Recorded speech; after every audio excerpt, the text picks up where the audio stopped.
नमस्कार दोस्तों, स्वागत है आपका बालाजी हिंदी क्लास में। तो दोस्तों इस क्लास में हम बाल विकास का प्रैक्टिस सेट हल करेंगे। इसके पहले भी कई प्रैक्टिस सेट दे चुका हूँ, अगर आप लोग ना देखें तो प्लेलिस्ट में जा करके देख सकते हैं। ये विभिन्न एग्जामों में आए हुए क्वेश्चंस आपको मिलेंगे। इसी प्रकार सीटेट क्वेश्चंस पूछती है। तो चलिए प्रारंभ करते हैं। शिक्षा के क्षेत्र में पाठचर्या शब्दावली डॉट डॉट की ओर संकेत करती है। तो किसकी ओर संकेत करती है? तो दोस्तों पाठचर्या शब्दावली जो संकेत करती है विद्यालय का संपूर्ण कार्यक्रम जिसमें विद्यार्थी प्रतिदिन अनुभव प्राप्त करते हैं। ऑप्शन नंबर दोस्तों इसका ऑप्शन नंबर बी दोस्तों सही हो जाएगा। चलिए अगला क्वेश्चन देखते हैं। निचली कक्षाओं में शिक्षण की खेल पद्धति मूल रूप से आधारित है। तो मूल रूप से जो आधारित है वो किस पे आधारित है? शारीरिक शिक्षा कार्यक्रमों के सिद्धांत पर, या शिक्षण पद्धतियों के सिद्धांतों पर, या विकास एवं वृद्धि के मनोवैज्ञानिक सिद्धांतों पर, या शिक्षण के समाजशास्त्री सिद्धांतों पर। तो ऑप्शन नंबर सही हो जाएगा। खेल पद्धति मूल रूप से जो आधारित होती है वो विकास एवं वृद्धि के मनोवैज्ञानिक सिद्धांतों पर आधारित होती है। ऑप्शन नंबर सी दोस्तों सही हो जाएगा। अगला है, एक बच्चा अतीत के समान परिस्थिति में की गई अनुक्रिया के आधार पर नई स्थिति के प्रति अनुक्रिया करता है। यह किससे संबंधित है? तो ऑप्शन नंबर दोस्तों क्या सही हो जाएगा? ये संबंधित दोस्तों है, ये सीखने का तत्परता के नियम से दोस्तों संबंधित है। ऑप्शन नंबर डी दोस्तों सही हो जाएगा। सीखने के प्रभाव से संबद्ध होने के फलस्वरूप एक बच्चा अतीत के समान परिस्थिति में भी की गई अनुक्रियाओं के आधार पर नई स्थिति के प्रति अनुक्रिया करता है दोस्तों। चलिए अगला क्वेश्चन है आपका, डिसलेक्सिया किससे संबंधित है दोस्तों? तो डिसलेक्सिया आपका जो संबंधित है वो पठन विकार से संबंधित है डिसलेक्सिया। तो ऑप्शन नंबर आपका सी दोस्तों सही हो जाता है। ये पढ़ने की अक्षमता से संबंधित है। डिसलेक्सिया जो है पठन विकार है जो कि पढ़ने की अक्षमता से संबंधित है। ऑप्शन नंबर सी दोस्तों सही हो जाएगा। विशेष आवश्यकता वाले बच्चों को शिक्षा उपलब्ध कराई जानी चाहिए। कहाँ उपलब्ध कराई जानी चाहिए दोस्तों? तो आपका ऑप्शन नंबर सही हो जाएगा, अन्य सामान्य बच्चों के साथ उपलब्ध कराई जानी चाहिए। ऑप्शन नंबर ए दोस्तों इसका सही हो जाएगा। इसका उत्तर भी देखो आ गया है। राष्ट्रीय पाठचर्या रूपरेखा 2005 के अंतर्गत स्कूलों में समावेशी शिक्षा की संस्तुत की गई है जिसमें सभी प्रकार के बच्चों सामान्य व विशेष को एक ही स्थान पर अन्य सामान्य बच्चों के साथ शिक्षा प्रदान की जानी चाहिए। तो इसका ऑप्शन नंबर ए दोस्तों सही हो जाएगा। अगला है, आकलन को उपयोगी और रोचक प्रक्रिया बनाने के लिए डॉट डॉट के प्रति सचेत होना चाहिए। किसके प्रति सचेत होना चाहिए? तो ये आपका हो जाएगा दोस्तों, ये आपका सही हो जाएगा। विद्यार्थियों को बुद्धिमान या औसत विद्यार्थी की उपाधि देना। क्या ये सही है दोस्तों? क्या ये आपका उत्तर नंबर सही हो जाएगा? यानी आकलन को उपयोगी और रोचक प्रक्रिया बनाने के लिए यही आपका सही है कि विद्यार्थियों को बुद्धिमान या औसत शिक्षार्थी की उपाधि देना चाहिए। तभी आपका जो है रोचक प्रक्रिया बनाने के लिए सबसे महत्वपूर्ण जो है ये ऑप्शन है। चलिए ऑप्शन नंबर आपका बी सही हो जाएगा। बाकी अलग अलग विद्यार्थियों में तुलना करना, ये बिल्कुल तुलना अलग अलग नहीं कर सकते हैं।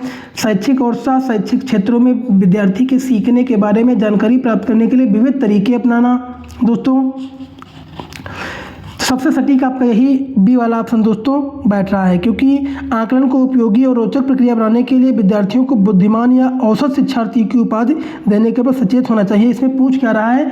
पूछ रहा है कि आकलन को उपयोगी और रोचक प्रक्रिया बनाने के लिए। क्वेश्चन को अच्छे से पढ़िए। आकलन को उपयोगी और रोचक प्रक्रिया बनाने के लिए इसका सटीक ऑप्शन नंबर विद्यार्थियों को बुद्धिमान और औसत विद्यार्थियों की उपाधि देना से संबंध हो जाएगा।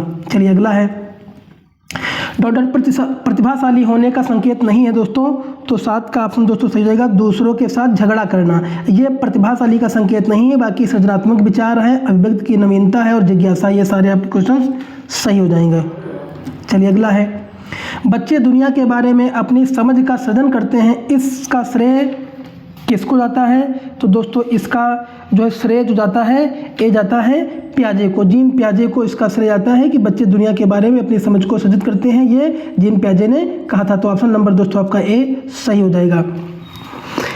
इसके अलावा दोस्तों जीन पियाजे ने जो है ये जीन पियाजे ने बुद्धि के क्रमिक विकास को 4 चरणों में बांटा है। पहला चरण क्या है? इंद्रिय जनित गामक अवस्था, और दूसरा है आपका पूर्व संक्रियात्मक अवस्था, अगला आपका है मूर्त संक्रियात्मक अवस्था या फिर अमूर्त संक्रियात्मक अवस्था। तो चलिए अगला क्वेश्चन देखते हैं। कृतिका अक्सर घर में ज़्यादा बात नहीं करती, लेकिन विद्यालय में वह काफ़ी बात करती है। यह दर्शाता है कि, क्या दर्शाता है दोस्तों? वह दर्शाता है कि उसके विचारों को विद्यालय में मान्यता मिलती है। क्योंकि कोई भी बच्चा हो जिसके विचार को लोग समझें और उसकी बात को वैल्यू दें, तो वही अपनी बात को रखेगा। और तो इसका मतलब ये है कि उसके विचारों को विद्यालय में मान्यता मिलती है। इसीलिए कृतिका अक्सर घर में ज़्यादा बात नहीं करती है, लेकिन विद्यालय में बहुत बात करती है। तो ऑप्शन नंबर दोस्तों सी, ऑप्शन नंबर डी दोस्तों सही हो जाएगा।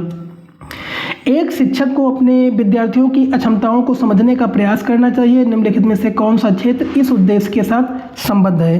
तो ऑप्शन नंबर दोस्तों सही हो जाएगा शिक्षा मनोविज्ञान, जो कि ऑप्शन नंबर डी सही हो जाएगा।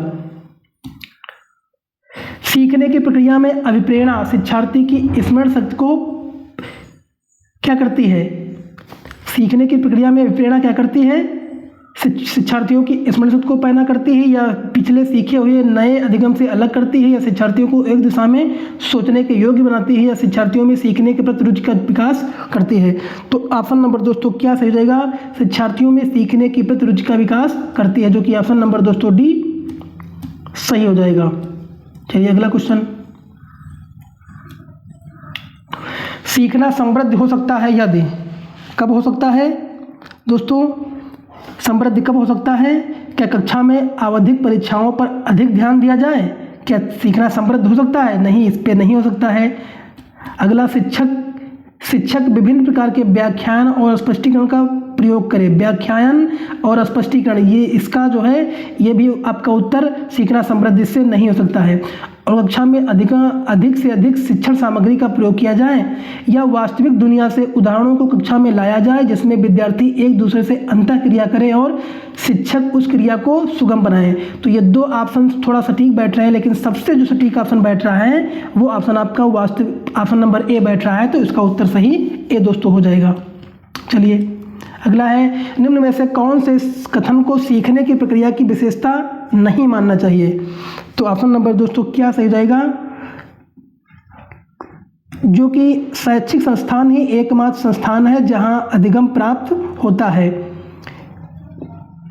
या सीखना एक व्यापक प्रक्रिया है? बिल्कुल व्यापक प्रक्रिया है। सीखना लक्ष्योन्मुखी है, ये भी है। और अनअधिगम भी सीखने का प्रक्रिया है, ये भी आपका दोस्तों सही है। तो ऑप्शन नंबर आपका दोस्तों सही हो जाएगा, ऑप्शन नंबर ए सही हो जाएगा प्यारे दोस्तों। अगला है, 5वीं कक्षा के दृष्टिबाधित विद्यार्थी क्या होते हैं? ये होते हैं दोस्तों के साथ कक्षा में सामान्य रूप से व्यवहार किया जाना चाहिए और श्रव्य सीडी के माध्यम से सहायता उपलब्ध करानी चाहिए। ऑप्शन नंबर दोस्तों सी दोस्तों सही हो जाएगा। तो दोस्तों इस सेट में हम यही प्रैक्टिस सेट रखेंगे, आप 14 क्वेश्चंस को। बाकी अगला क्लास में अगले प्रैक्टिस सेट को पूरा करवाएंगे। अगर वीडियो अच्छा लगा हो तो लाइक करिए, कमेंट करिए, चैनल को सब्सक्राइब कर लीजिए दोस्तों। धन्यवाद।